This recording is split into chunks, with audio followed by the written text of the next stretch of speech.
Hello guys, आज हम सब्जियों के सलाद की तैयारी करेंगे। सलाद की तैयारी में हम गाजर, खीरे, मूली और हम प्याज इसमें शामिल करेंगे।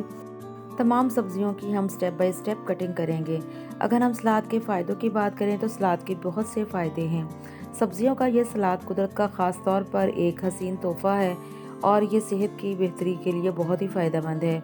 इसमें गाजरों की मिठास और ख़ास तौर पर टमाटरों की रस भरी खटास, जब हम इसमें मसाले शामिल करते हैं तो उसकी खुशबू और भी ज़्यादा इस सलाद को दिलकश बना देती है। सलाद ना सिर्फ हमारे जिस्म के लिए फ़ायदेमंद है बल्कि हमारे दिल और दिमाग को भी ताजगी बख्शता है। टमाटरों को सलाद में शामिल करने के लिए इनके छिलकों को रिमूव कर लीजिएगा। मैंने इनके छिलके उतार लिए थे और इसके बाद फिर मैंने इनको राउंड शेप में इनकी कटिंग कर ली। अब हम इनकी खीरों की कटिंग करेंगे। कुछ लोग खीरों के छिलका नहीं उतारते, लेकिन मैंने खीरे का छिलका भी रिमूव कर दिया है। अब हम इन तमाम सब्जियों को एक डिश में मिक्स कर लेंगे।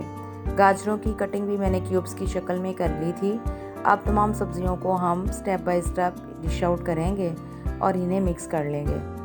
अगर आप सब्जियों के सलाद में मसाले शामिल करना चाहते हैं तो आप अपनी मर्ज़ी से लाइट सा मसाला इसमें शामिल कर सकते हैं, लेकिन मैंने इसमें कोई भी मसाला शामिल नहीं किया क्योंकि मुझे ये ऐसे ही सर्व करना था। तो हमारा जो सब्जियों का सलाद है ये बिल्कुल रेडी हो चुका है। टेक केयर गाइस, अल्लाह हाफिज़। मिलते हैं हम नेक्स्ट वीडियो में। अपनी दुआओं में हमें भी याद रखिएगा।